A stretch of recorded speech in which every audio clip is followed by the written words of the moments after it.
Nesse vídeo vou dar uma geral nos 3 principais paradigmas de programação.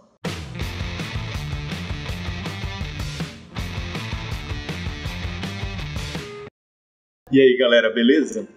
Em 1938, o Alan Turing inventou as fundações do que viria a ser a programação de computadores. Ele não foi o primeiro a pensar numa máquina programável, mas ele foi o primeiro a notar que os programas poderiam ser nada mais, nada menos do que dados. Em 1945, o Alan Turing já estava escrevendo programas que a gente reconheceria se a gente voltasse no tempo. Nesses programas, ele já estava usando laço, condicional, subrrotinas, pilhas e outras estruturas conhecidas por nós no dia de hoje. A linguagem do Turing para programar era binária. Daqueles dias para cá, muitas revoluções aconteceram no mundo da programação. Uma das primeiras revoluções foi as linguagens de programação. A primeira linguagem de programação foram as linguagens de montagem, ou Assembly Languages, que já ajudaram muito o programador, porque em vez de traduzir o programa para binário, ele poderia escrever os programas usando comandos um pouco mais de alto nível. Em 1951, a Grace Hopper inventou o A0, que foi o primeiro compilador. Na verdade, ela foi a primeira a usar esse termo compilador. Em 1953 foi inventado o Fortran.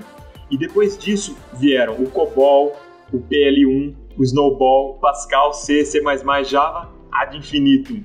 Mas uma revolução, talvez mais impactante do que a das linguagens de programação, foi a revolução nos paradigmas de programação. O Robert Martin, no seu livro Clean Architecture, que eu já comentei faz uns 2 vídeos, faz um resumo dos 3 principais paradigmas de programação. E eu queria colocar esse resumo aqui para vocês. Então vamos lá. O primeiro paradigma a ser adotado, mas não a ser criado, nós já vamos falar qual foi o primeiro paradigma a ser criado, foi o paradigma da programação estruturada. Ele foi descoberto em 1968 pelo Edsger Dijkstra. Eu falo sobre essa carta que ele escreveu, a Communications of the ACM, em 1968, num outro vídeo, que vocês podem ver aqui. O Dijkstra mostrou que o uso indiscriminado do comando goto deixava os programas com uma estrutura muito danosa. Em vez de ficar usando goto e ter fluxo de controles irrestritos, a ideia do Dijkstra era usar quebras de fluxo de controle estruturadas, usando if, else, for e etc. A gente pode, então, resumir a programação estruturada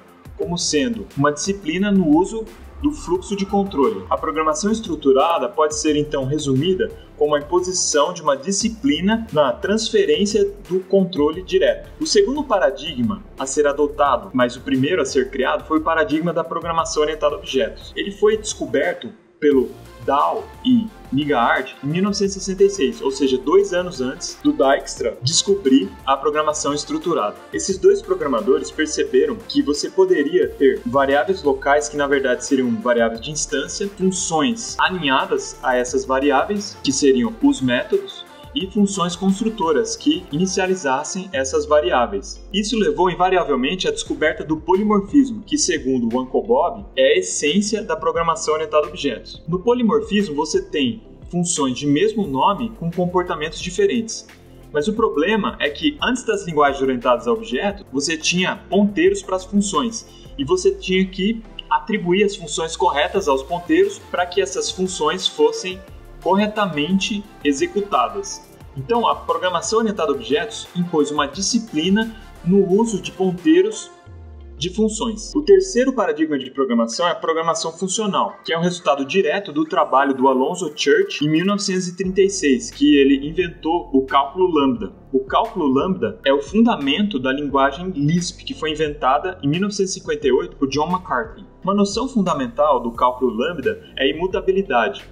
Então, na programação funcional, é imposta uma disciplina no uso das atribuições. Na verdade, a ideia da programação funcional é de não utilizar atribuições. Então, olha que interessante, pessoal. Os 3 paradigmas de programação eles podem ser vistos como uma imposição negativa na maneira com que se programa, quer dizer, uma restrição na forma de se programar.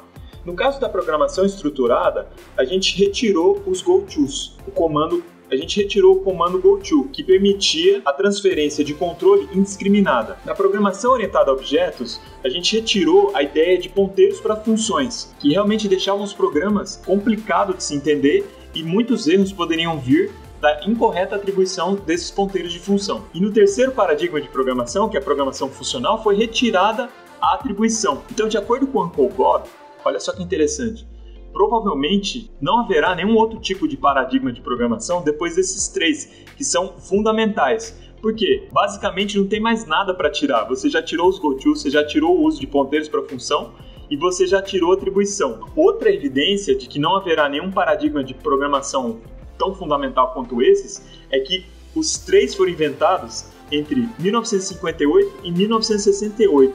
Ou seja, faz muito tempo que eles foram inventados e ninguém encontrou nenhum outro paradigma de programação tão fundamental. Os três paradigmas são muito importantes para um desenvolvedor de software. É muito importante que você estude esses três paradigmas. Talvez mais importante que estudar as linguagens em si é saber bem como usar esses três paradigmas de programação orientada a objetos, programação estruturada e programação funcional. Os três paradigmas podem ser usados para que você tenha uma arquitetura muito limpa, muito clean.